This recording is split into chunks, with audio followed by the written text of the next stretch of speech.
This is a baked version of falafel. I have taken 1 cup dried chickpeas, those are soaked overnight, and made powder of cumin, coriander, and peppercorn.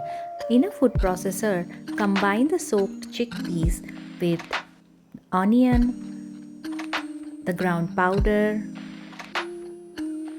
garlic, baking powder. Baking powder is added to help the falafel stay light and fluffy. I've added some salt also and olive oil. I have mentioned the measurements of ingredients and all in the description. Some ghee, paprika or red chili powder, and coriander leaves.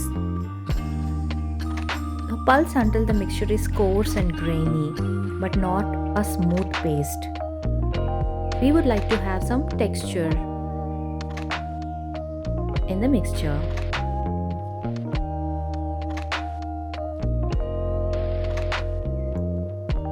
If you feel the mixture is too wet or doesn't hold together, you can add 1 to 2 tablespoons of all-purpose flour or besan.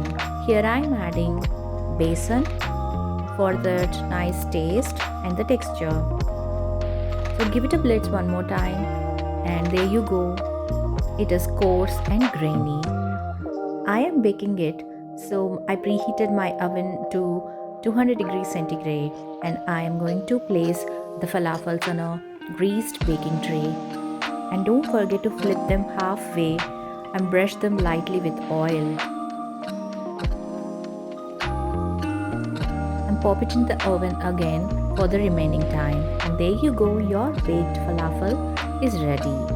To go with it, I am making a quick buttery cheesy sauce which has got some onions, herbs, melted cheese and butter.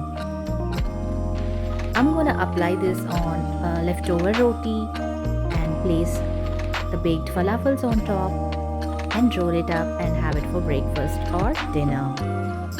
You can also fry these, but I like the baked version more to watch the calories, and also the taste is as good as the fried ones. Give it a try and let me know how it turned out.